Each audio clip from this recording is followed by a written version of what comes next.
I didn't find out my land was stolen by reading a letter or getting a phone call.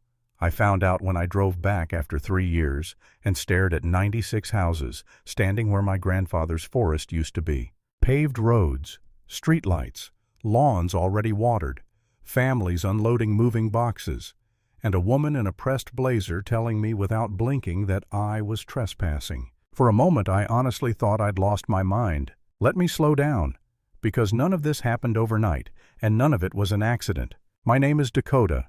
I am 47, a structural engineer, the kind of guy who trusts blueprints, numbers, and things that can be proven. My grandfather bought that land in the early 70s. 47 acres of Colorado pine forest, paid in full. No mortgage, no disputes, just quiet land and a promise passed down with it. When he died, the deed came to me. Inside the envelope, tucked behind the paperwork, was a handwritten note in his shaky old script, "Don't let the bastards take what's yours." At the time, I smiled and put it back. I had no idea how literal that warning would become. Life got busy. Divorce, kids heading to college, 70-hour work weeks.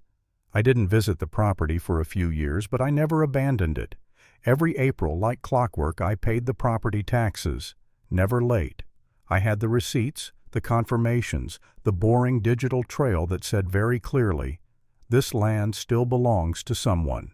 In August, I finally took time off. I drove up with my grandfather's ashes, planning to scatter them where he used to walk every morning. Windows down, coffee cooling in the cup holder. I was thinking about trees, about silence. Then the road curved, and the forest was gone. At first, I thought I had taken a wrong turn, but then I saw the sign. Big, polished, mounted in stone.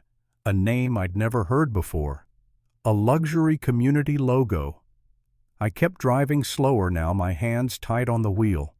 Houses lined both sides of the road, identical stucco boxes with 2-car garages and shiny mailboxes. My stomach dropped, hard. I pulled over and just sat there staring. 96 houses. I counted later. At the time, all I could see was everything that wasn't there anymore. The trees, the dirt road, the clearing my grandfather made by hand. I drove toward the gate thinking there had to be some explanation. A survey error, a temporary permit, something. A security guard stepped out of the booth and raised his hand. Residents only. "I own this property," I said, already pulling up a photo of the deed on my phone. He glanced at it, then at me, and smirked. "Sure you do, buddy." Before I could respond, a white SUV rolled up behind me. The door opened and out stepped the HOA president. Mid-50s, perfect hair, the posture of someone who has never been told no. Her eyes flicked down to my boots, my jacket, then back to my face. "If you're looking for construction work," she said, "we're fully staffed." "I'm not looking for work," I said. "I'm the legal owner of this land." That's when her smile sharpened. Not angry, not surprised, just amused. "Our title company ran a forensic search," she said. "This land was abandoned. Under state law, adverse possession applies." I told her I'd been paying the taxes. She laughed, actually laughed. "That's adorable." She handed me a business card. Like this was all just a misunderstanding, she was generously humoring. "All 96 homes are sold," she added. "Families are moving in soon. If you keep trespassing, I'll call the sheriff personally." Then she snapped a photo of my license plate. "Just in case," she said. "People like you don't win against people like us." I drove away shaking. Not just angry, confused, disoriented. Like reality had tilted and I was the only one who noticed. That night I spread everything across my kitchen table. The deed, the tax receipts, old survey maps. I kept rereading the note from my grandfather. "Don't let the bastards take what's yours." The next morning their lawyer's office called. A cheerful receptionist offered me $15,000 if I'd sign a quitclaim deed and resolve the matter amicably. $15,000 for land worth millions. I hung up and stared at the wall. That was the first time I felt it. The doubt. The quiet voice asking if maybe I'd waited too long. Maybe the system really did reward whoever moved faster, dirtier, louder. Maybe I was already beaten and just hadn't accepted it yet. I almost walked away. I won't lie about that. But then I met my lawyer. She didn't interrupt, didn't nod sympathetically. She just listened, pen moving steadily, eyes sharp. When I showed her the tax receipts, something flickered across her face. Not concern, satisfaction. They don't have adverse possession, she said. They never did. I exhaled, realizing I'd been holding my breath for weeks. But then she said something I didn't expect. If we stop them now, she said, you'll spend years fighting 96 families who bought in good faith. It'll be chaos.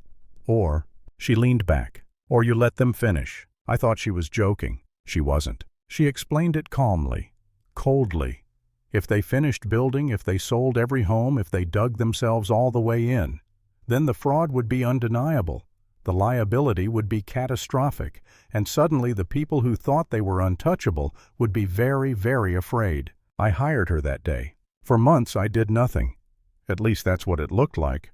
I drove past the development twice a week, took time-stamped photos, documented every new roof, every new mailbox.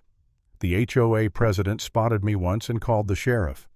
The deputy told me politely that if I kept showing up, things might get complicated. Translation, she had influence. I didn't. Families moved in. I watched a couple carry a crib into one of the houses. That night I didn't sleep. I kept thinking about the collateral damage, about whether winning was worth this. Then the attacks started. Anonymous complaints to code enforcement, false accusations online, a post in a local group implying I was stalking children. My boss pulled me aside and suggested I take leave until things cleared up. That was my lowest point.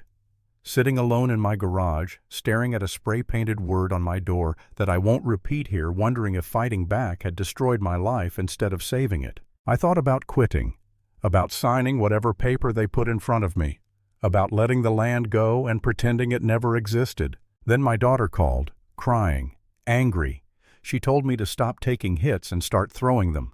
And right on cue, the evidence surfaced. An internal email, one they never thought would leave their inbox. It laid everything out. They knew the land wasn't abandoned. They knew the claim wouldn't hold up. And they built anyway, betting I'd fold under pressure. Reading it, something in me went quiet. The doubt vanished. This wasn't a misunderstanding. This was theft. Court day came fast. They sat across from me, confident, polished, already smiling like the outcome was decided. Until the email hit the record.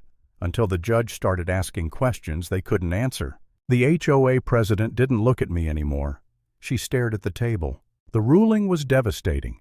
Full title returned, damages awarded, legal fees covered, the case referred for criminal investigation. Just like that, the power shifted. I didn't cheer. I didn't smile. I just sat there listening to the words sink in. They thought the system belonged to them, that money and influence could rewrite reality. They were wrong. And here's the thing I learned the hard way. The expensive way, power only works when people believe in it. The moment you stop believing and start documenting, it collapses.